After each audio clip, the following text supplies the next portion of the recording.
आज के वीडियो में सहसंबंधक के अध्ययन की तीसरी विधि अर्थात स्पीयरमैन के क्रमांक सहसंबंध की विधि के बारे में हम पढ़ने वाले हैं। तो आपने देखा कि सहसंबंधांक को ज्ञात करने के लिए कुल 3 विधियां थी। पहली विधि थी विकीर्ण आकृति की विधि, दूसरी अभी रिसेंटली हमने पढ़ा है कॉल पियर्सन के गुणन प्रघात की विधि, और अब हम पढ़ेंगे तीसरी विधि स्पीयरमैन के क्रमांक सहसंबंध की विधि। अब बात कर लेते हैं कि स्पीयरमैन के क्रमांक सहसंबंध की विधि की आवश्यकता कहाँ पड़ती है, किस प्रश्न को करने के लिए इस विधि का प्रयोग किया जाता है। जब चल संख्यात्मक हो अर्थात जब दोनों चलों को संख्यात्मक रूप से मापा जा सके तो कॉल पियर्सन के गुणन प्रघात की विधि का प्रयोग किया जाता है। इसका मतलब यह हुआ कि अभी तक हम जो सेकंड मेथड में अप्लाई कर रहे थे उन सभी को हम संख्यात्मक रूप से माप सकते हैं, प्रदर्शित कर सकते हैं। आगे बढ़ते हैं। परंतु धंधाकीय, औद्योगिक एवं सामाजिक विज्ञान के प्रश्नों में कुछ परिस्थितियां ऐसी होती हैं जहां हमें संख्यात्मक नहीं परंतु गुणात्मक चल का अध्ययन करना होता है। अब संख्यात्मक और गुणात्मक क्या है जरा समझ लेते हैं। संख्यात्मक चल जैसे कि व्यक्ति की आय, उसका खर्च, आप अच्छी तरीके से समझते हैं। व्यक्ति की आय जिसको हम संख्या में प्रदर्शित कर सकते हैं, उसका खर्च संख्या में बताया जा सकता है, बिक्री और लाभ संख्या में बताया जा सकता है। ये चार के चारों क्या हुए, संख्यात्मक चल। अब हम बात कर लेते हैं कि गुणात्मक चल क्या होते हैं। तो गुणात्मक चल जैसे कि सुंदरता, प्रामाणिकता भी जो है ये संख्यात्मक नहीं परंतु क्या है, गुणात्मक है। प्रामाणिकता का मतलब होता है ईमानदारी। ईमानदारी किसी को, आप ईमानदारी को संख्या में नहीं प्रदर्शित कर सकते। हाँ, हालांकि इसके गुणों के आधार पर इसको क्रम दे सकते हो। कोई व्यक्ति ज्यादा प्रामाणिक है यानी ज्यादा ऑनेस्ट है तो उसको आप 1 नंबर, उससे कम ऑनेस्ट व्यक्ति को 2 नंबर, ऐसा आप दे सकते हैं। कौशल, किसी व्यक्ति के अंदर किस प्रकार का कौशल्य है उसको संख्या में नहीं दर्शाया जा सकता। नैतिकता को संख्या में नहीं दर्शाया जा सकता। वक्तृत्व का मतलब होता है भाषण। भाषण को आप ग्रेड दे सकते हो कि सबसे अच्छा वक्तृत्व स्पर्धा में मतलब प्रथम रैंक किसका आया, द्वितीय रैंक किसका आया, तृतीय रैंक किसका आया, ऐसा आप बात कर सकते हैं। संगीत, कोई बहुत अच्छा गाता है तो कोई उससे थोड़ा मध्यम गाता है, कोई एकदम खराब गाता है।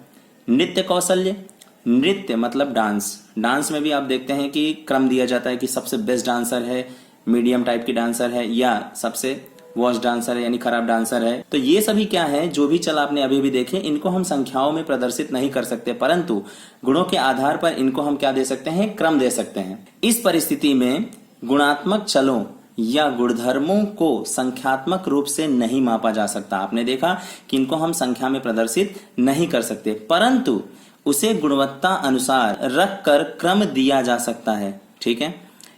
इस विधि से प्राप्त 2 लक्षणों के क्रमों के जोड़ों पर से जो सहसंबंधांक प्राप्त होता है उसको स्पीयरमैन का क्रमांक सहसंबंधांक कहते हैं, ऐसा कहा जाएगा।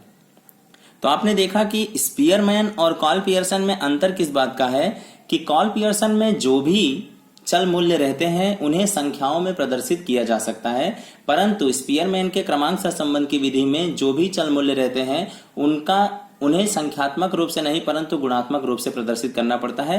गुणधर्मों के आधार पर उन्हें क्रम दे करके फिर सहसंबंधांक ज्ञात किया जाता है। तो इस प्रकार जो सहसंबंधांक हम प्राप्त कर रहे हैं वो स्पीयरमैन का क्रमांक सहसंबंध है, ऐसा कहा जाएगा। अब हम बात कर लेते हैं कि स्पीयरमैन के क्रमांक सहसंबंध की गणना के कुछ उदाहरण। अब उदाहरण में कैसे उदाहरण हो सकते हैं, यानी कहने का मतलब क्या है, आगे हम जो भी प्रश्न पढ़ेंगे उसके अंतर्गत किस प्रकार के एग्जाम्पल्स हमारे समक्ष दिखाई देंगे। तो यहाँ पर एक एग्जाम्पल लिया गया है। एक समूह में व्यक्तियों की प्रामाणिकता एवं समय पालन की नियमितता अनुसार उनको क्रम देकर इन 2 गुणधर्मों के बीच के सहसंबंध का अध्ययन। अब दूसरा एक एग्जाम्पल लिया गया है कि एक सौंदर्य स्पर्धा में अलग अलग स्पर्धकों को यानी जो भी कॉम्पिटिटर्स हैं उनको उनके सौंदर्य के आधार पर 2 निर्णायकों द्वारा दिए क्रम पर से दोनों निर्णायकों के निर्णय के बीच का संबंध का अध्ययन करना। अब जो मोस्ट इंपॉर्टेंट बात है, 2020 के मार्च में जो एग्जाम हुई थी बोर्ड की, उसके अंदर ये 1 नंबर में ये प्रश्न पूछा गया था और बहुत सारे बच्चे ऐसे थे जिन्होंने इसको लिखा ही नहीं, मतलब इसको सीधा ब्लैंक छोड़ दिया। ये बहुत ही इंपॉर्टेंट प्रश्न है कार्ल पियर्सन विधि और स्पीयरमैन विधि से प्राप्त सहसंबंधांक कब एक समान होते हैं? यानी दोनों की विधियों से ऐसा कोई प्रश्न ले लिया जाए जिसमें कार्ल पियर्सन की विधि से भी सहसंबंधांक ज्ञात कीजिए और स्पीयरमैन के विधि से भी सहसंबंधांक ज्ञात कीजिए और दोनों में आर का मान जो आए वो कैसा है? समान। तो ऐसा किन परिस्थितियों में बन पाता है? चलिए देखते हैं इसका जवाब। जब दो चलों के मूल्य प्रथम n प्राकृतिक संख्याओं की ही किसी क्रमबद्धता में हो, यानी प्रथम n प्राकृतिक संख्या मतलब आपको समझ में आता होगा कि 1 2 3 4 5 इस प्रकार से हम प्राकृतिक संख्याओं को ले सकते हैं। तो यानी जो भी चल मूल्य हैं वो कैसे होने चाहिए? प्रथम n प्राकृतिक संख्याओं की ही किसी क्रमबद्धता में हो, तब कार्ल पियर्सन की विधि द्वारा और स्पीयरमैन की विधि द्वारा प्राप्त सहसंबंधांक का जो मान होगा वो कैसा होगा? एक समान। मोस्ट इंपॉर्टेंट क्वेश्चन है, 1 नंबर के लिए थियरी में सेक्शन बी में पूछा जाता है। अब हम बात करते हैं कि स्पीयरमैन के क्रमांक सहसंबंधांक के अध्ययन में जो इंपॉर्टेंट सूत्र हैं, फॉर्मूले हैं, उसके बारे में। स्पीयरमैन के क्रमांक सहसंबंध की विधि के आवश्यक सूत्र। तो इसमें जो भी सूत्र अप्लाई किए जाएंगे उनके लिए 2 परिस्थितियां हैं। पहली परिस्थिति क्या है? जब अवलोकनों का पुनरावर्तन ना हो, यानी कोई भी अवलोकन दोबारा रिपीट ना हो।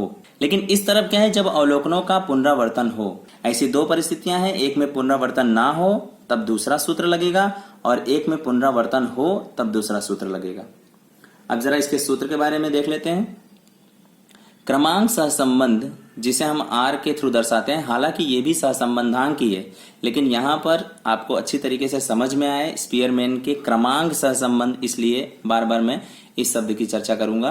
क्रमांक सहसंबंध यानी आर बराबर में 1 minus 6 sigma D square upon में n स्क्वायर माइनस 1। अब बात आती है डी क्या है यहाँ पर। तो डी का मतलब क्या हुआ? चल x का जो भी क्रम रहेगा उसमें से चल y का क्रम माइनस किया जाए और जो भी जवाब आए वो हमारे लिए क्या होगा? डी। इन शॉर्ट इसको हम ऐसे ही बोल सकते हैं, rank of x minus rank of y, यानी x का रैंक यानी x का क्रम और y का क्रम, x के क्रम में से y का क्रम क्या कर देना है? माइनस कर देना है। तो हमें क्या मिलेगा? हमेशा डिफरेंस यानी d। अब उसके बाद में क्या करना है? उसका स्क्वायर करना है और उसका टोटल कर देना है। तो क्या मिल जाएगा? सिग्मा डी स्क्वायर, और उसको मल्टीप्लाई किससे करना है? 6 से। ये आपको याद रखना है, ये कभी बदलेगा नहीं, ये हमेशा फॉर्मूले में ही है। तो यहाँ 6 लेकर के ही चलना है। अपॉन में n का मतलब होता है अवलोकनों की संख्या, जो n का मतलब होता है नंबर ऑफ ऑब्जर्वेशंस, अवलोकनों की संख्या, न्यादर्श भी बोल सकते हैं। अब इस तरफ बात कर लेते हैं, जब अवलोकनों का पुनरावर्तन हो तब क्रमांक सहसंबंधांक r का फॉर्मूला बदल जाएगा। 1 माइनस 6 बाहर हो जाएगा, into bracket sigma D square plus correction factor. CF का मतलब होता है सुधार। अब यहां पर CF के बारे में जान लेते हैं। CF का मतलब होता है करेक्शन फैक्टर, जिसको हिंदी में सुधार कहा जाता है, सुधारा। इसका भी एक फॉर्मूला होता है कि sigma m cube minus m upon में 12। अवलोकन का जितनी बार पुनरावर्तन हो वह संख्या। लेकिन करेक्शन फैक्टर को ज्ञात ऐसे नहीं किया जा सकता। CF को ज्ञात करने के लिए यानी करेक्शन फैक्टर की गणना के लिए कोष्ठक की रचना करनी पड़ती है, उसके बाद ही उसमें से हमें करेक्शन फैक्टर मिलता है और करेक्शन फैक्टर मिल जाने के बाद ये फॉर्मूला लगाया जाता है और फॉर्मूला लगाने के बाद सिग्मा डी स्क्वायर में यही करेक्शन फैक्टर जोड़ करके उसको 6 से मल्टीप्लाई करके n स्क्वायर माइनस 1 का जो जवाब आया रहता है उससे डिवाइड करके 1 में से क्या किया जाता है? माइनस कर दिया जाता है। तो हमें डायरेक्टली क्रमांक सहसंबंधांक यानी r का जवाब मिल जाता है। तो यहाँ पर CF की गणना का जो कोष्टक है उसको समझ लेते हैं जरा। सबसे पहले कोष्टक में पहली कॉलम जो बनती है वो किसकी होती है? पुनरावर्तित अवलोकन, यानी कौन सा अवलोकन ऐसा था जो पुनरावर्तित हुआ। जैसे मान लीजिए 48 2 बार आया। चलिए लिख करके देख लेते हैं। 48 कितनी बार आया था? 2 टाइम्स। तो यहां पर क्या रखेंगे? 2 के ऊपर क्यूब माइनस 2 अपॉन में कितना? 12। अब 2 के ऊपर क्यूब का मतलब होता है 8 माइनस 2 अपॉन में 12, तो कितना हो गया? 6 अपॉन में 12, जिसका मतलब कितना हो गया? 0.5। अब उसी प्रकार मान लीजिए 45 कितनी बार आया हुआ है? 3 टाइम्स।